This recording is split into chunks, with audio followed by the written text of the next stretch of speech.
Hello everyone, welcome to today's episode of Metacast. My name is Dylan, a member of Team 18221 Meta Infinity, and I will be discussing the basics of the Decode Game Strategy, how points are scored, and the various ways to maximize the amount of points you gain. To get started, the core structure of the game, Decode, is as follows. First, the match starts with an autonomous period where no person is allowed to make any inputs via teleop. After 30 seconds, the autonomous period ends, and after that, the robot transitions from running autonomously to manual operation. The last 20 seconds of a game serves as a warning to alert teams that it is time to prepare for parking. Now, although it is obvious, knowing this outline will become one of the greatest benchmarks to decide how your team will navigate the match in general. There won't be much that is a better assessment of the possible actions and decisions that your team can make or take during the match than meticulously sorting out every stage of the match and deciding from there.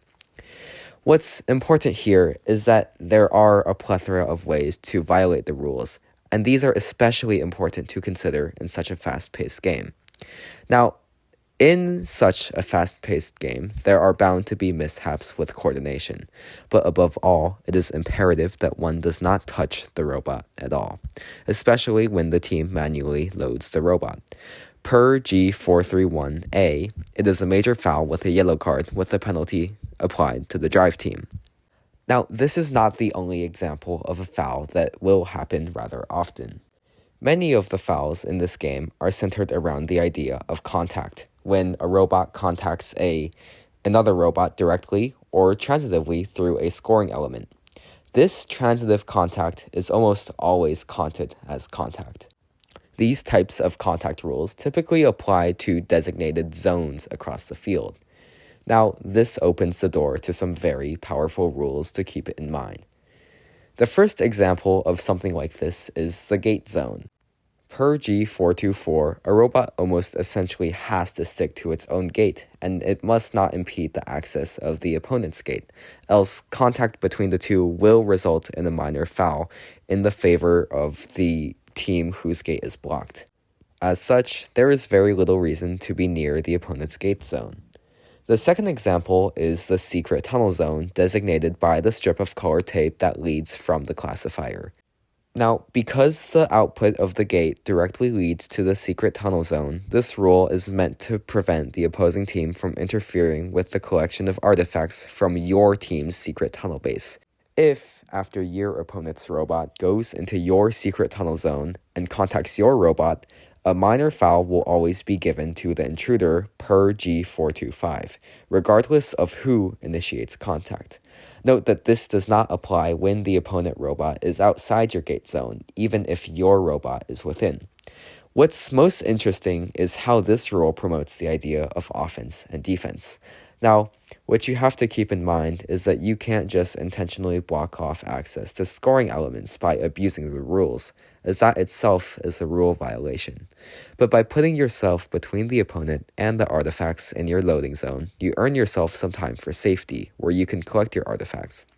If you're far away from your secret tunnel for whatever reason, it also means that the opponent can quickly scoop up the artifacts and score some points. Finding a balanced approach as to the whereabouts of your robot is important, especially as you progress to higher levels. During teleop, one could steal their opponent's artifacts and quickly gain leverage in a tight game. These rules also apply to loading zones and base zones. If a robot, regardless of alliance, is in your loading zone and a robot of the opposing side contacts it in any way, a minor foul is always given to the opposing team.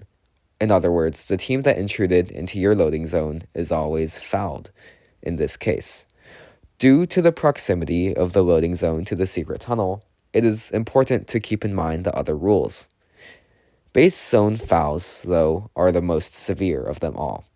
In short, you must not interfere with your opponent during the last 20 seconds of the game, which are given for robots to park.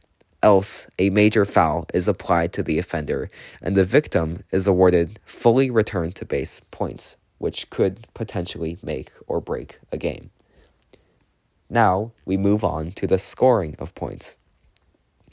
Obviously, the game prioritizes the scoring of artifacts in the actual classifier system the most. Any overflow and any in the depot will be worth less. The game especially rewards those who match the pattern of the obelisk as well, the motif. Typically, anything in the classifier is worth 3 points, yet each artifact that matches the motif, or is part of the complete pattern of the motif, earns an extra 2 bonus points. Sure, that sounds like a lot, and sure, your team can develop an elaborate system to sort and chamber the rounds, but in less competitive areas where competition is looser, it should never be top priority. Shooting a ball into a goal accurately from wherever would be of the greatest importance. But say you reach a point where sorting the artifacts by colors is almost needed to progress further. In that case, the ideas get rather complicated. One of the most common and viable ideas discussed is to use a spindexer to chamber the artifacts in different slots that feed into the turret. In other words, a robot could have the ability to select the artifact color that it shoots, no matter the order that it intakes a set of uniquely colored artifacts. Since a bot can hold a maximum of 3 artifacts, a colored sensor could give a complete idea as to what kinds of artifacts are in what slot. Thus, artifacts can be swapped out when doing so would better match the motif, potentially awarding many more bonus points than usual. The only downside is that this mechanism is both complicated and will have to be quite large due to the size of the artifacts themselves, pushing space constraints. Another seemingly simple idea that is commonly touted is a form of air sorting, where artifacts are fired at different directions and velocities to control their order of arrival, based on their color to better match the motif. While good on paper, it just isn't quite feasible in the real world, and here's why. First of all, artifacts will bounce within the goal, especially with such a vertical trajectory. Even if artifacts arrive in the right order, about half a second apart, ideally, the risk of them being scrambled anyways from random bouncing within the goal is still very real. Second of all, shooting will, of course, have to be incredibly precise. Nearly all teams will go with a design that utilizes a flywheel for efficiency and ease of aiming, but turrets will have to be light to reduce the amount of inertia that they have when doing the fast adjustments and rotations that is needed when using this method. This method relies on the fact that the time between each shot must be minimized to gain the greatest results. Yet, that is what is the terrible thing about this method, where accuracy is sacrificed in order to gain a greater chance of scoring the motif pattern.